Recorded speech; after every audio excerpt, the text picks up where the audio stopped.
নমস্কার, ভাগ্যবার্তা অনুষ্ঠানে আপনাদের সবাইকে স্বাগত। ভাগ্যবার্তা অনুষ্ঠান পণ্ডিতজির অনুষ্ঠান, ভৃগুশ্রী জাতকের অনুষ্ঠান। দীর্ঘদিন ধরে মানুষের কাছে জ্যোতিষশাস্ত্রকে তুলে ধরা, শুধু তুলে ধরাই নয়, সঠিক জ্যোতিষশাস্ত্রের বিশ্লেষণে একজন মানুষের জীবন বদলে দেওয়া, হয়তো ভয় দেখানো নয়। যারা পণ্ডিতজির কাছে এসেছেন তারা জানেন পণ্ডিতজি অনেক নেগেটিভিটির মধ্যে দিয়েও কিন্তু আপনার ছকের পজিটিভিটিটাকে খুঁজে পেতে পারেন, যার ফলে মানুষ ভয় পান না। মানুষ জানেন কর্মের মাধ্যমে সঠিকভাবে ভুলটাকে ঠিক করা যায়, এবং এই কথাটা পণ্ডিতজি সঠিকভাবে বুঝিয়ে দেন। এবং একটা ছকের সঠিক বিশ্লেষণে সেই ছকের কোন দিকে যাওয়া উচিত এটা যদি জানা থাকে তাহলে কিন্তু মানুষ দিগ্ভ্রান্ত হয় না, যার ফলে কিন্তু বহু বছর ধরে, আজকে প্রায় 35-36 নয় 38-39 বছর ধরে তার এই পেশাগত জীবন এবং মানুষকে ভালো রাখা। অনেক অনেক স্বাগত, সুপ্রভাত। নমস্কার। আচ্ছা, শুরু করব। আজকের আধ্যাত্মিকতা থাকবে আজকে জগন্নাথ মূর্তি রহস্য নিয়ে বলবো। প্রথমে আজকের গ্রহগত সন্নিবেশ নিয়ে আসবো। আজকে সকাল 8:53 পর থেকে শুরু হবে কৃষ্ণপক্ষের অষ্টমী তিথি। আজ দিবা 11:56 পর্যন্ত থাকবে শোভন যোগ, তারপরে শুরু হবে অতিগণ্ড যোগ। আজকের গোচরে আত্মকারক গ্রহ হচ্ছে বুধ। আজকের গোচরে রাজ্যকারক গ্রহ হচ্ছে চন্দ্র এবং মঙ্গল। আজকের অভিজিৎ মুহূর্ত দুপুর 12:10 থেকে 12:58 পর্যন্ত। আজকের রাহুকাল অপরাহ্ন 3:03 থেকে বিকেল 4:44 পর্যন্ত। রবি আজকে অবস্থান করবে মিথুন রাশির পূর্ণবসু নক্ষত্রে। চন্দ্র আজকে অবস্থান করবে মীন রাশির উত্তর ভাদ্রপদ নক্ষত্র থেকে রেবতী নক্ষত্রে প্রবেশ করবে। মঙ্গল আজকে অবস্থান করবে বৃষ রাশির রোহিণী নক্ষত্রে। বুধ আজকে অবস্থান করবে, অর্থাৎ বক্রী বুধ আজকে কর্কট রাশির পূর্ণবসু নক্ষত্র থেকে মিথুন রাশির পূর্ণবসু নক্ষত্রে প্রবেশ করবে। বৃহস্পতি আজকে অবস্থান করবে কর্কট রাশির পুষ্যা নক্ষত্রে। শুক্র আজকে অবস্থান করবে সিংহ রাশির মঘা নক্ষত্রে। শনি আজকে অবস্থান করবে মীন রাশির রেবতী নক্ষত্রে। রাহু আজকে অবস্থান করবে কুম্ভ রাশির শতবিশা নক্ষত্রে। কেতু আজকে অবস্থান করবে সিংহ রাশির মঘা নক্ষত্রে। আজকের মহাযোগ রবি এবং বুধের সহাবস্থান ঘটবে মিথুন রাশিতে, এবং মিথুন রাশিতে রবি বুধের সহাবস্থান থাকবে আগামী 16 জুলাই পর্যন্ত। আমরা জানি যে রবি এবং বুধ যদি কখনো মিথুন রাশি বা সিংহ রাশি এবং কন্যা রাশিতে সহাবস্থান করে তাকে আমরা বুধাদিত্য যোগ বলি। বুধাদিত্য যোগ হচ্ছে অত্যন্ত একটি শুভ যোগ, এবং বুধাদিত্য যোগের জাতক জাতিকাদের মূলত জীবনে উচ্চ শিক্ষা আসে। তারা অত্যন্ত মেধাবী হয়, এবং বিশেষ করে দেখা যায় যে চিকিৎসা শাস্ত্রে বা গবেষণামূলক পড়াশোনার ক্ষেত্রে তাদের জীবনে কিন্তু প্রবল সাফল্য আসে। এবং বুধাদিত্য যোগ মূলত মিথুন, সিংহ এবং কন্যা রাশিতেই কিন্তু অত্যন্ত শুভ ফল দেয়। এবং কোনো জাতক জাতিকার জন্মছক অনুযায়ী যদি বুধাদিত্য যোগ থাকে এবং তার পাশাপাশি তার যদি পঞ্চমপতি ভাগ্যপতির গ্রহের মহাদশা চলে এবং শুভ গ্রহের মহাদশা চলে, তো অত্যন্ত সাফল্য আসে এই বুধাদিত্য যোগের ক্ষেত্রে। বুধাদিত্য যোগের জাতক জাতিকাদের মূলত এই 16 জুলাই পর্যন্ত কোন কোন রাশি জাতক জাতিকার সাফল্য পেতে পারেন, অর্থাৎ উচ্চশিক্ষার ক্ষেত্রে? মিথুন, সিংহ, কন্যা, মীন রাশি এবং ধনু রাশি জাতক জাতিকারা কিন্তু এই সময় 16 জুলাইয়ের মধ্যে অত্যন্ত শুভ ফল পাবেন এডুকেশন সংক্রান্ত। আরেকটি কথা মনে রাখতে হবে যে এখন যেমন বুধ বক্রী এবং কম্বাস্ট অবস্থা আছে, 22 জুলাই পর্যন্ত থাকবে। মিথুন এবং কন্যাতে কখনো বুধ কিন্তু কম্বাস্টের যে অশুভ ফল সেটা কিন্তু দেয় না, কারণ স্বক্ষেত্রস্থ বা তুঙ্গী অবস্থায় বুধ কখনো কম্বাস্টের অশুভ ফল জাতক জাতিকার উপরে আসে না। ঠিক শনির ক্ষেত্রে আমি এর আগেও বলেছি, শনিও কিন্তু মকর রাশিতে বা কুম্ভ রাশিতে কখনো কিন্তু কম্বাস্টের অশুভ ফল পায় না ওই জাতক জাতিকারা। এছাড়া আরেকটি কথা বলবো, বুধ এখন কিন্তু বক্রী অবস্থা আছে, রেট্রোগ্রেড। বুধ যদি কখনো কোনো জাতক জাতিকার জন্মছকে মিথুন বা কন্যা রাশিতে বক্রী থাকে, সেক্ষেত্রেও কিন্তু তার অশুভ ফল আসে না। বুধ বক্রী থাকলেও অত্যন্ত শুভ ফল দেয়। বুধ যদি মূলত মিথুন এবং কন্যা রাশিতে বক্রী অবস্থা থাকে, কোনো জাতক জাতিকার যদি সেক্ষেত্রে চতুর্থপতি বা পঞ্চম ভাব হয়, চতুর্থ ভাব বা পঞ্চম ভাব হয়, অর্থাৎ সেই জাতক জাতিকা দেখা যায় যে মীন রাশি, মীন লগ্ন বা কুম্ভ লগ্ন জাতক জাতিকা, বা অধিকাংশ ক্ষেত্রে দেখা যায় যে যদি কন্যা রাশিতে বুধ বক্রী অবস্থা থাকে, সেই জাতক জাতিকা যদি বৃষ লগ্ন বা মিথুন লগ্ন হয়, তাহলে কিন্তু অত্যন্ত শুভ ফল আসে তার উচ্চশিক্ষার ক্ষেত্রে। অতএব স্বক্ষেত্রস্থ বুধ বক্রী অশুভ ফল দেয় না, এবং রবি এবং বুধ যদি স্বক্ষেত্রস্থ বা তুঙ্গী অবস্থা থাকে বুধের ক্ষেত্রে, সেক্ষেত্রে কিন্তু তার কম্বাস্টের ফল বা দগ্ধ হওয়ার কিন্তু অশুভ ফল আসে না। আজকে অতিগণ্ড যোগ নিয়ে। অতিগণ্ড যোগ হচ্ছে আমাদের যে নিত্য যোগ আছে 27টি, তার হচ্ছে ষষ্ঠ যোগ হচ্ছে অতিগণ্ড যোগ। অতিগণ্ড যোগের অর্থাৎ হচ্ছে অতিরিক্ত বাধা বা অতিরিক্ত বিপদ, এবং অতিগণ্ড যোগের জন্মকালীন জাতক জাতিকাদের জীবনে ভীষণভাবে প্রতিকূলতা আসে এবং প্রত্যেকটা ক্ষেত্রে তাদের বাধা বিড়ম্বনার মধ্যে দিয়ে চলতে হয়। অতিগণ্ড যোগের জন্মগ্রহণকারী জাতক জাতিকাদের অশুভ গ্রহ দশা নানা রকম সমস্যা আসে, বিশেষ করে রাহুর মহাদশা বা শনির মহাদশা, তাদের কিন্তু অশুভ ফল আসে।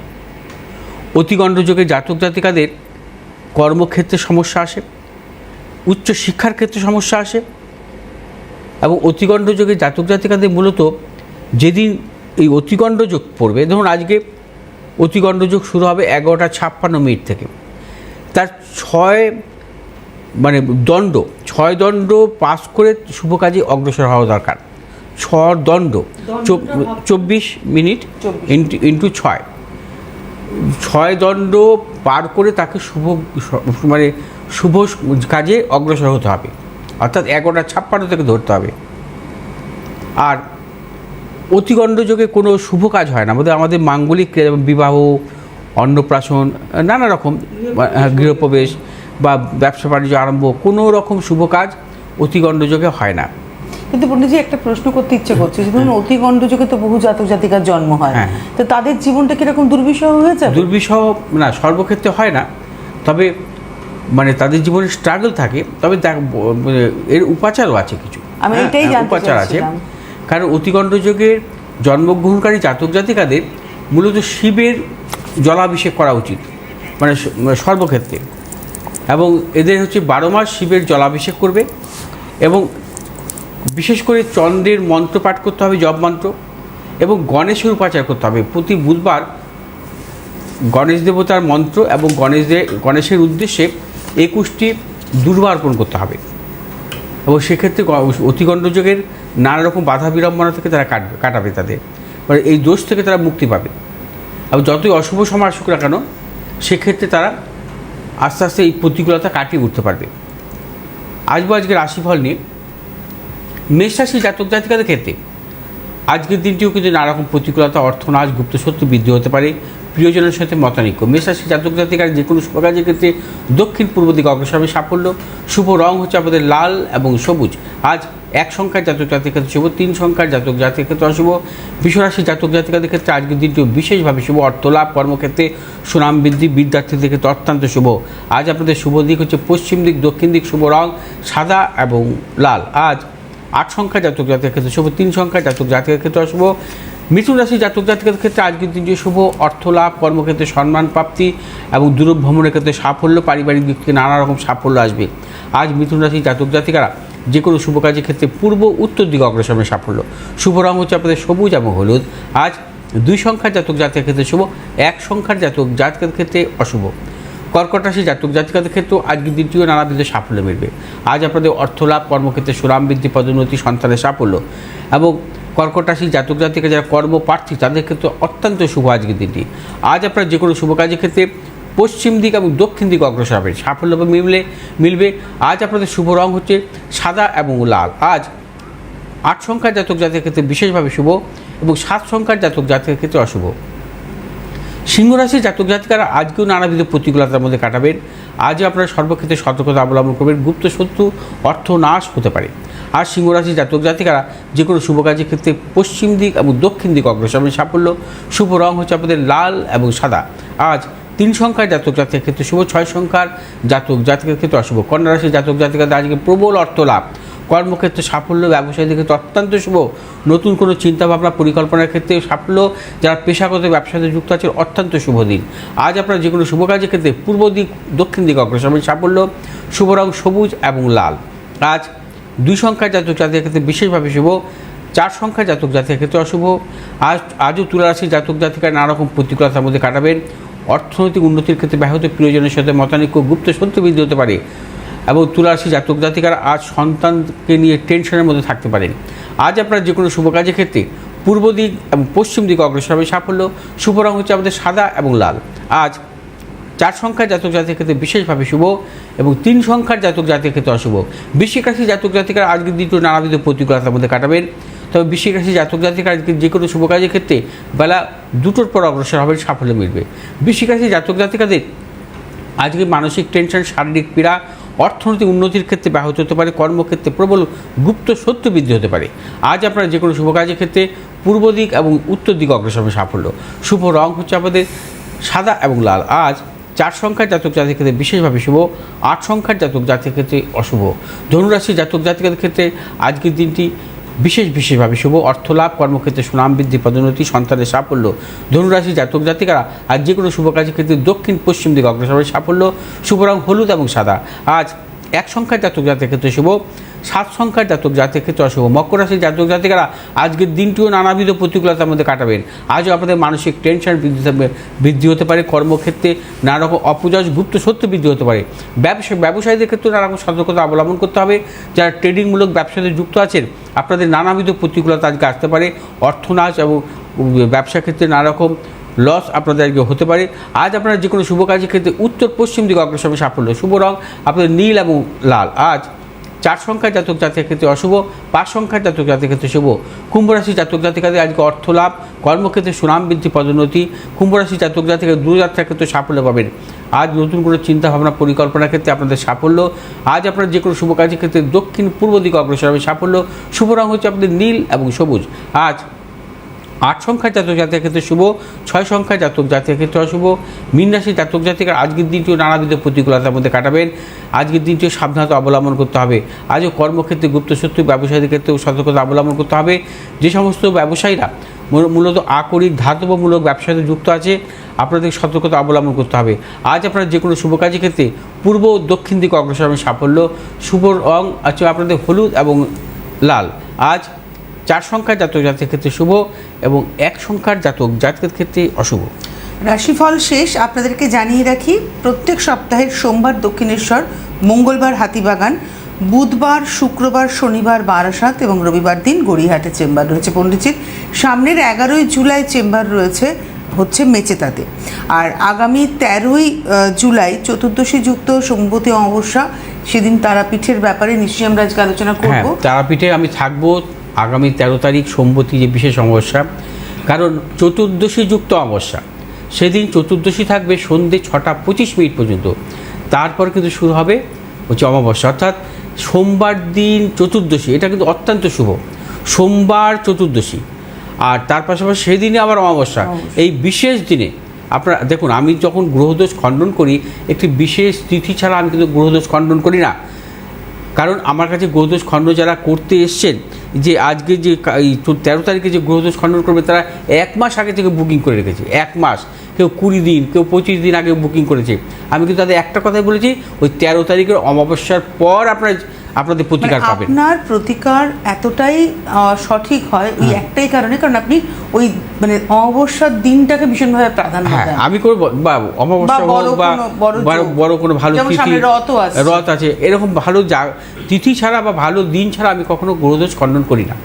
অতএব আপনারা যদি কেউ আসতে চান ওই অমাবস্যা তিথিতে তারাপীঠে আপনারা আসতে পারেন, আমার সাথে যোগাযোগ করতে পারেন, আমি নিজে থাকবো ওখানে। এবং পণ্ডিতজি কিন্তু মানে একদম যেটা করেন সেটা সবটাই ট্রান্সপারেন্ট, কারণ আপনাদের সামনেই আপনার গ্রহ আমি প্রতিকার। তার পাশাপাশি যারা আসতে পারে তাদের ভিডিও ভিডিও দিয়ে পাঠিয়ে দেন, তাদের একদমই তাই। তাদের হোয়াটসঅ্যাপে এবং আজকে সম্পূর্ণ এক পুজোর বছর, ভিডিও, 2 বছর নয়, বহু বছর ধরে আমি একই সিস্টেমে করছি। একটা টেলিফোন নিয়ে আচ্ছা। নিই।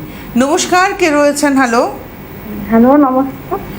পণ্ডিতজি মশাইকে নমস্কার। আপনার কোনো হ্যাঁ নমস্কার, আপনি কে বলছেন?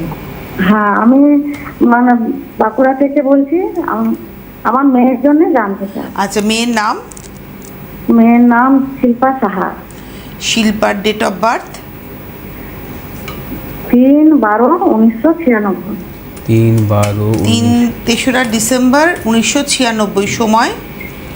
সময় সকাল 55 সকাল 55। সকাল 55 মানে কটা 55? 10টা 55। 10টা হ্যাঁ। বাজে, হ্যাঁ। 10টা 55 সকাল। কোথায় জন্ম? বাঁকুড়াতে। বাঁকুড়াতে। কেউ এসেছিল আপনার জানাশুনো? হ্যাঁ, আমার দেওয়ারের ছেলের জন্য গেছিল, তো চাকরি পেয়ে গেছে। আচ্ছা হ্যাঁ। আচ্ছা আর ওই বললো যোগাযোগ করতে। আচ্ছা। দিয়ে দেখলাম মানে ভালো আছে। মানে আপনার কাছে যারা মূলত ফোন করেন পণ্ডিতজি বা যারা আসেন, এই মানে মানে কি বলবো, এই রকম ভাবেই আসেন, মানে মানে হয় না যে একটা সোর্স হ্যাঁ। থেকে মানে হ্যাঁ, সোর্সে আমার মানে কাছে যারা একজন এসেছেন এসেছেন, তিনি আবার একজনকে তাই তো পাঠিয়েছেন। হয়, তাই আমার কাছে সেইভাবেই এসছে। মানে ফোনও তাই আসে। হ্যাঁ হ্যাঁ, সেরকম ফোনও আসে। এবং মানে আমি কিন্তু ওই একটা কথা বলে না যে আমি প্রোগ্রাম করি ঠিকই, কিন্তু যে উপকার পায় সে আবার একজনকে পাঠায়। এবং আপনার প্রত্যেকটা প্রোগ্রাম ভীষণ ইনফরমেটিভ, মানে শুধু প্রোগ্রাম করলাম ভয় দেখানো ব্যাপারটা একদমই নেই। দেখা যাক আপনার মেয়ের ব্যাপারে পণ্ডিতজি কি আচ্ছা, প্রেডিকশন আপনার করেন। মেয়ের হ্যাঁ, জন্মবার আমি দেখি। হ্যাঁ আপনার মেয়ের জন্মবার মঙ্গলবার তো? হ্যাঁ হ্যাঁ, আচ্ছা, মকর লগ্ন, সিংহ রাশি ওর। হ্যাঁ, জানতেন এগুলো? হ্যাঁ, সিংহ রাশি তো জানি। জানেন? আচ্ছা, মকর লগ্ন, সিংহ রাশি। আর তার পাশাপাশি হচ্ছে ওর হচ্ছে পূর্ব, 1 মিনিট তার নক্ষত্রটা বলে দিচ্ছি আপনাকে। জানেন এগুলো? না, এগুলো জানি না। আচ্ছা, পূর্ব ফাল্গুনী নক্ষত্র, নরবর। আপনি যখন জানেন না, আমি জানিয়ে দিলাম। আচ্ছা, শনি হচ্ছে ওর জন্মকালীন রেট্রোগ্রেড অবস্থা ছিল, বক্রী অবস্থা ছিল। শনি কেতু যুক্ত এবং লগ্নপতি শনি তৃতীয় অবস্থান করছে। বৃহস্পতি সক্ষেত্রে, চতুর্থপতি কারক গ্রহ মঙ্গল। আচ্ছা, সপ্তম অষ্টম পঞ্চমপতি কারক গ্রহ হচ্ছে শুক্র। পঞ্চমপতি শুক্র সপ্তম, অষ্টম, নবম, দশমভাবে সক্ষেত্রে আছে। আর ভাগ্যপতি কারক গ্রহ বুধ, বৃহস্পতি যুক্ত অবস্থা। খুব সুন্দর ছক, বুঝতে পারলেন? হুম। আপনার মেয়ের জন্মছকে ভাগ্যপতি হচ্ছে বুধ। ভাগ্যপতি বুধ বৃহস্পতি যুক্ত, কর্মপতি শুক্র কর্মভাবে অবস্থান করছে। এবং মঙ্গল এবং চন্দ্রের লক্ষ্মীযোগ, এবং মঙ্গল চন্দ্র হচ্ছে বৃহস্পতি দৃষ্ট। এবং জন্মছক অনুযায়ী চতুর্থপতি অর্থাৎ বিদ্যার অধিপতি কারক গ্রহ হচ্ছে মঙ্গল। মঙ্গল হচ্ছে বৃহস্পতি দৃষ্ট। হ্যাঁ, এবং চন্দ্র হচ্ছে সপ্তমপতি, চন্দ্র বৃহস্পতি দৃষ্ট। আপনার মেয়ের জন্মছক অনুযায়ী আমি উচ্চ শিক্ষা পাচ্ছি এবং সম্মানজনক কর্মজীবন। মেয়ে কী মানে পড়াশোনা কী করেছে বলুন? হ্যাঁ, পড়াশোনা করেছে, গ্রাজুয়েট করে এখন নার্সের ট্রেনিং দিয়ে নার্সের চাকরি করছে। মানে আপনার মেয়ে নার্সিং স্টাফ, হ্যাঁ। এবং সেটা অত্যন্ত সম্মানের একটা পেশা, নোবেল একটা প্রফেশন এবং ভীষণ সম্মানের, যেটা পণ্ডিতজি বললেন যে শিক্ষাও হবে এবং পেশাগত জীবনও আছে। আচ্ছা, এর পেশাগত জীবন আছে হ্যাঁ, পণ্ডিতজি? পেশাগত আছে, কিন্তু একটা কথা মনে রাখতে হবে, এর যেহেতু চন্দ্রের মহাদশা ছিল 26 সালের জুন পর্যন্ত, সেভাবে কিন্তু সাফল্য আসেনি। এখন মঙ্গলের মহাদশা আসবে। হ্যাঁ, মঙ্গলের মহাদশা ভালো পাবেও। মেয়ে চাকরি করে? হ্যাঁ হ্যাঁ, করে। কিন্তু মনের মতো নয় তো? না না, মনের মতন না। হ্যাঁ, এখন তো ভালো সময় শুরু হলো, এই সময়টা পাবে 26 সালের জুন থেকে তার মানে এখন 33 সালের চেষ্টা জুন। করতে হবে। এখন চেষ্টা করতে হবে, কারণ মঙ্গল হচ্ছে বৃহস্পতি দৃষ্ট। মঙ্গল নবাংশ সক্ষেত্রে অবস্থান করছে। হ্যাঁ, ওর এই সময়টা ভালো, এই আচ্ছা, সময়টা একটা উন্নতি। প্রশ্ন আমি করি পণ্ডিতজি, এই আপনি বলেন এখন একটা ভালো সময় আসছে এবং এই সময়টাকে ও কাজে লাগাবে, কিন্তু ওর ছকে তো কিছু না কিছু নেগেটিভিটি আছে, সেটা কি ওর মানে অন্তরায় হয়ে দাঁড়াবে না? দেখুন, সেটা তো থাকেই। হ্যাঁ, কারণ জন্মছক খুঁজলে অনেক সময় অনেক খারাপ নেগেটিভ জায়গাগুলো আসে, ঠিক আছে। আর তার পাশাপাশি যেমন এই জন্মছক অনুযায়ী যে সাপির দোষ আছে, লগ্নপতি কেতুযুক্ত রাহুদৃষ্ট থাকলে তো ভালো নয়। শনি কেতুযুক্ত রাহুদৃষ্ট অবস্থা আছে, এই দোষগুলোর জন্য কিন্তু জীবনে সাফল্যের ক্ষেত্রে কিছু কিছু বাধা বিড়ম্বনা আসবেই। হ্যাঁ, যাই হোক, আজকে বোধহয় সময় খুব অল্প আছে, অল্প, আপনি সঙ্গে থাকুন। তবে আমি বলবো মেয়ের এই যে ভালো সময়টা আসছে এটাকে আপনি কাজে লাগান। বাঁকুড়ার মানুষ আপনি যদি কাছাকাছি চেম্বার নাও পান, আপনি অনলাইনে যোগাযোগ করবেন, প্রত্যেকেই অনলাইনে যোগাযোগ করতে পারবেন। আর সামনের 11ই জুলাই কিন্তু মেচেদায় চেম্বার রয়েছে, এই সপ্তাহে মেচেদা রয়েছে। আমরা চলে যাচ্ছি আজকের জগন্নাথ দেবের মূর্তি রহস্য নিয়ে বলবো। আচ্ছা, এই মুহূর্তে পুরীতে জ্বর আক্রান্ত প্রভু জগন্নাথ বিশ্রাম নিচ্ছেন। আর কদিন পরেই রথযাত্রার দিন রাজকীয় রথে চড়ে ভক্তদের দর্শন দেবেন জগন্নাথ দেব। আমরা প্রত্যেকে নিশ্চয়ই লক্ষ্য করেছি যে জগন্নাথ মূর্তি একটু বিচিত্র এবং ব্যতিক্রমী। তাদের কারো হাত নেই, এমনকি চোখের পাতাও নেই। আরও অনেক রহস্য লুকিয়ে আছে প্রভু জগন্নাথের মূর্তিতে। আজকের পর্বে জানাবো সেই সব রহস্য। হিন্দু ধর্মের অন্যান্য দেবতাদের মূর্তি বা প্রতিমার সঙ্গে জগন্নাথের বিগ্রহ কিছু পার্থক্য রয়েছে। দেবতাদের বিগ্রহ সাধারণত আমরা সোনা, রূপো, তামা কিংবা বিভিন্ন রকম ধাতু, এমনকি মাটি দিয়েও তৈরি হয়, কিন্তু জগন্নাথের বিগ্রহ তৈরি হয় নিম কাঠ দিয়ে। বিগ্রহের আকারও বিচিত্র, চৌকো মাথা, বড় বড় চোখ এবং অসম্পূর্ণ হাত। নবকলেবর নামক রহস্যময় অনুষ্ঠানের মাধ্যমে নিয়মিত নির্দিষ্ট সময়ে ব্যবধানে দেবতার পুরনো মূর্তি সরিয়ে নতুন মূর্তি বসানো হয়। আর পুরনো মূর্তির আত্মা এবং ব্রহ্ম পদার্থ নতুন মূর্তিতে সঞ্চারিত হয়, এটাই পূজারীদের বিশ্বাস। জগন্নাথ মন্দিরে গর্ভগৃহ বা মূল কেন্দ্রস্থলে এই অতি গোপনীয় প্রথার সময়ে পুরোহিতদের চোখ আর হাত বাঁধা থাকে, যাতে নবকলেবর সংক্রান্ত কিছু রীতিনীতি গোপন থাকে চিরকালের জন্য। হয়তো প্রভু তেমনই ইচ্ছে বা আদেশ। প্রভু জগন্নাথ মূর্তিতে চোখের পাতা নেই, এর একটা কারণ, তিনি জগতের নাথ এবং সদা জাগ্রতা, এবং একটি মুহূর্তের জন্য তিনি দেখা বন্ধ করেননি। তিনি পরম দয়ালু, তাই প্রতি মুহূর্ত তার ভক্তদের উপর তার কৃপা দৃষ্টি নিক্ষেপিত হয়। যে গাছের কাঠ দিয়ে জগন্নাথের মূর্তি তৈরি হতে পারে তার 11টি বৈশিষ্ট্য থাকতে হবে, যেমন গাছের গায়ে হাতির সুর এবং চোখের আকৃতি স্পষ্ট থাকতে হবে, গাছের সাথে সাপ জড়িয়ে থাকবে, উইয়ের ঢিপি থাকবে ইত্যাদি। প্রায় 2 মাস ধরে কঠিন পরিশ্রমের মধ্যে দিয়ে এই গাছ খুঁজে বার করে তারপরে মহাযজ্ঞ আরও অনুষ্ঠান করে শুরু হয় মূর্তি নির্মাণ। জগন্নাথ দেবের হাত অসম্পূর্ণ, কারণ তার মূর্তি তৈরির সময় নিষেধ না মেনে খুলে দেওয়া হয় নির্মাণ গৃহের দরজা, যার ফলে অসম্পূর্ণ থেকে যায় মূর্তি নির্মাণ, এবং সেই রূপেই পূজিত হন জগন্নাথ দেব। অনেক ধন্যবাদ জানাবো পণ্ডিতজিকে, হাতে সময় একদমই নেই, কিন্তু এত অসাধারণ আপনি বিশ্লেষণ করলেন। সকলে ভালো থাকুন আর সঠিক জ্যোতিষ বিশ্লেষণে এবং প্রতিকার প্রতিবিধানে নিজের জীবনটাকে গড়ে তুলুন। আজকের অনুষ্ঠান এই মুহূর্তে এই পর্যন্ত, আবার আগামীকাল দেখা হচ্ছে। নমস্কার।